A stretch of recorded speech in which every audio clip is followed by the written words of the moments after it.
In today's video, I'm going to teach you how to add shipping charges in Zoho Books. We'll walk through the exact path you'll use inside Zoho Books, starting on the dashboard, moving into your invoices, and then adding the shipping amount so it's included in the final total. I'll also point out a few practical tips along the way to help you avoid common mistakes. Begin on the Zoho Books dashboard after signing in. This is your home base, where you can see overall activity and shortcuts. From here, look to the left sidebar and open the Sales menu. This is where Zoho Books groups everything related to customers, estimates, and invoices. Next, choose Invoices. You'll land on the Invoices list, which shows drafts, sent invoices, and their statuses.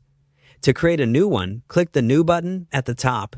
That opens a fresh invoice form. Start filling in your invoice details. Select the customer, confirm the invoice date and payment terms, and add any reference numbers you need, like a purchase order. Then add your line items. Choose the product or service, quantity, rate, and applicable taxes. Take a moment to verify the billing and shipping addresses.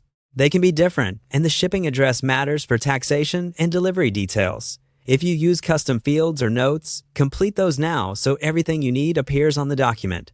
When your items are in place, scroll down to the Totals section of the invoice. You'll see the breakdown with subtotal, discounts if any, taxes, and a dedicated field labeled shipping charges. Click into that shipping charges field and enter the amount you want to bill for shipping. Depending on your tax configuration, tax may be applied to shipping automatically. If your prices are tax inclusive, make sure the final total reflects your policy. Also confirm the currency and rounding look correct before you proceed. Review the entire invoice for accuracy, customer details, items, quantities, taxes, and the shipping charge you just added. When everything looks right, click Save. Saving preserves the invoice with the shipping amount included in the total. If you prefer to review it internally first, you can save it as a draft and return to it later without sharing it externally. If you don't see the shipping charges field where expected, your invoice template or organization settings may be hiding it. In that case, check with your admin or adjust your template later so the field is visible on future invoices. That's it. You started from the dashboard, navigated to Invoices, created a new invoice, and added shipping charges so they're correctly reflected in the total.